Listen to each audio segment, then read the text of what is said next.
Dezember, Januar, Februar, März, April, also inzwischen seit vielen Monaten gar nichts mehr passiert in Deutschland, obwohl jeden Tag extremer Handlungsbedarf bestünde. Die Bürger wollen einen Parteienwechsel, einen Politikwechsel, jetzt habe ich es wieder gefunden, einen Politikwechsel. Wir haben auch Einspruch eingelegt, und zwar gegen die Art und Weise, wie die Grünen, hier unsere Grünnixin, grüner Mist, ihre Listen aufstellen.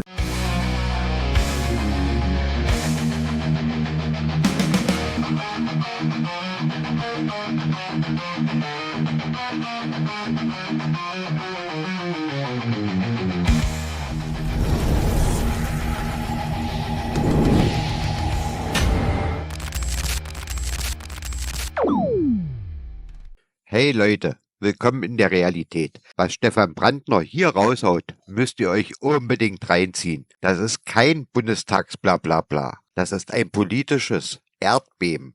Er spricht offen aus, was sich viele nicht mal zu denken trauen. Die Grünen sind verfassungsfeindlich und das mit System.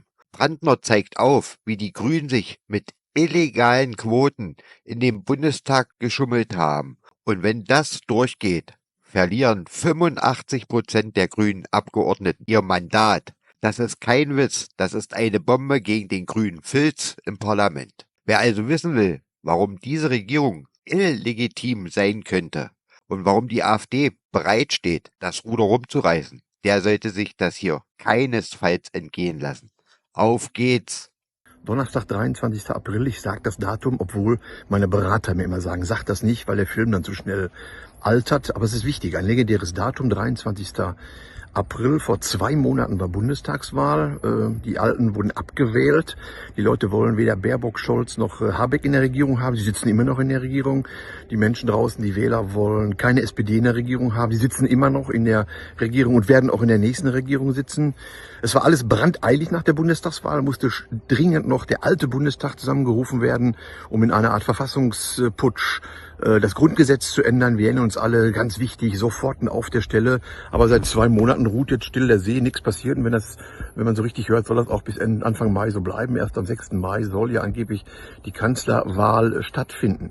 Wenn man weiter zurückrechnet, eigentlich seit November, Dezember, Januar, Februar, März, April, also inzwischen seit vielen Monaten gar nichts mehr passiert in Deutschland, obwohl jeden Tag extremer Handlungsbedarf bestünde. Die AfD steht bereit. Wir warten darauf, dass der Bundestag endlich ans Laufen, ans Arbeiten kommt. Die anderen machen wechselweise irgendwelche Sondierungen, Koalitionsgespräche, Abstimmungen und dann ausgedehnten Sommerurlaub. Wir machen keinen Sommerurlaub. Wir sind unterwegs auf den Straßen und Plätzen. Die Menschen strömen uns zu, auch in die Veranstaltungen, die wir anbieten. Die Menschen draußen, die Wähler, die Bürger wollen einen Parteienwechsel, einen Politikwechsel. Jetzt habe ich es wieder gefunden. Einen Politikwechsel in Deutschland. Die wollen so nicht weitermachen. Die wollen, dass sich irgendwas ändert. Die anderen blocken natürlich und haben gar kein Interesse daran. Sie haben sich gut eingerichtet in der Bundesrepublik Deutschland und plündern den Staat aus, wie es nur geht, haben sich den Staat zur Beute gemacht. Der 23. April auch deshalb ein wichtiges Datum, weil noch wenige Stunden die Einspruchsfrist läuft, um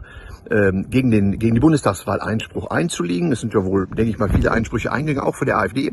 Wir haben auch Einspruch eingelegt, und zwar gegen die Art und Weise, wie die Grünen, hier unsere Grünnixin, grüner Mist, ihre Listen aufstellen. Es gibt bei den Grünen ein Frauenstatut, das schreibt intern vor, dass nach einem Reißverschlusssystem auf jedem 2. Platz nur Männer kandidieren dürfen und auf jedem 1., wenn sie so wollen, also 1, 3, 5, 7, Frauen kandidieren müssen.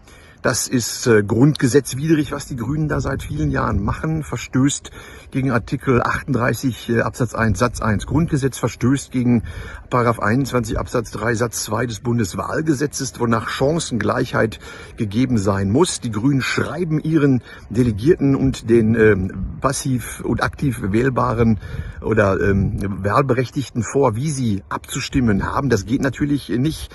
Man stelle sich mal vor, man treibt auf die Spitze nach sozialem Status, nach Alter, nach Beruf, nach Geschlecht. Man macht also eine Quotenregelung sondergleichen, wobei sich bei Mann, Frau ja immer noch die Frage stellt, was ist mit den anderen 130 Geschlechtern, die es ja angeblich auch noch geben soll. Also Wahlen wären dann obsolet. Die Grünen machen verfassungswidrige Listenaufstellungen. Dagegen haben wir Einspruch eingelegt. Wenn das erfolgreich sein sollte, hieße das, dass 72 der 85 grünen Abgeordneten, die im Deutschen Bundestag sitzen, also ungefähr 85% der Grünen rechtswidrig gewählt worden wären und ihr Mandat verlieren würden. Das wäre natürlich noch ein schöner Nebeneffekt, sodass man die Grünixin, den grünen Mist im Deutschen Bundestag noch schrumpfen kann. So, wir sind voller Tatendrang. Wir hoffen, es geht bald weiter. Es geht bald los mit politischer Änderung in Deutschland. Wir stehen bereit. Deutschland braucht das. Deutschland braucht die AfD. Und Deutschland braucht die AfD auch in der Regierung. Am besten allein in der Regierung, um das Land wieder vor dem Absturz oder im Absturz zu bremsen und dann wieder aufs Gleis zu setzen, dass es aufwärts geht. Ich hoffe, das Beste. Ostern liegt hinter uns. Die Wiederauferstehung hat stattgefunden und die Wiederauferstehung einer guten deutschen Politik, denke ich mal, ist auch dringend erforderlich. In diesem Sinne noch eine schöne nachösterliche Woche aus Gera. Ey, was Brandner da rausgehauen hat, ist absolut auf den Punkt. Wenn man sich mal die grüne Politik anschaut, kann man echt nur den Kopf schütteln. Erst die größten Blümchenkinder, die sich noch für den guten Planeten feiern, und dann plötzlich stehen sie mit einem Bein in jeder militärischen Intervention und heulen für den nächsten Krieg. Was für eine 180-Grad-Wende, oder? Und dann auch noch diese verfassungswidrigen Listenaufstellungen, mit denen die Grünen sich ihre Macht sichern wollen. Das ist nicht nur ein politisches Trauerspiel, das ist ein Skandal. Die Grünen haben eine Ideologie, die nicht von dieser Welt ist. Da wird mit der Fantasie gespielt, aber nicht mit Fakten. Sie reden über Klimaschutz, aber lassen dabei völlig außer Acht, dass ihre Lösungen oft an der Realität vorbeigehen. Und dann guck dir mal ihre Kriegsgeilheit an. Im Namen von Frieden und Freiheit stürzen sie uns in Konflikte ohne Plan und ohne Verstand. Das sind genau die Leute, die uns das Land in den Abgrund treiben, während sie sich ihren Luxus gönnen. Die Grünen sind das größte Problem in diesem Land. Und wenn wir nicht aufpassen, dann verfallen wir noch weiter in den grünen Wahnsinn, der nichts mit echter, nachhaltiger Politik zu tun hat. Es braucht einen radikalen Schnitt.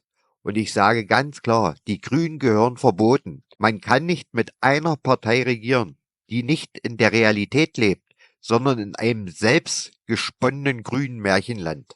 Wer sich für die Grünen entscheidet, wählt eine Ideologie, die uns alle zurückwirft. Es wird Zeit, dass wir wieder ernsthaft über Politik reden und nicht über diese Phantasten, die uns jeden Tag aufs Neue in den Wahnsinn treiben. Wenn ihr auch der Meinung seid, dass dieser grüne Wahnsinn endlich gestoppt werden muss, dann zeigt es mit einem Daumen nach oben. Abonniert den Kanal und schreibt unbedingt in die Kommentare, was ihr von Brandners Aussagen haltet. Denn genau jetzt ist der Moment, wo wir unsere Stimme erheben müssen. Bis zum nächsten Mal. Bleibt kritisch, bleibt laut und willkommen in der Realität.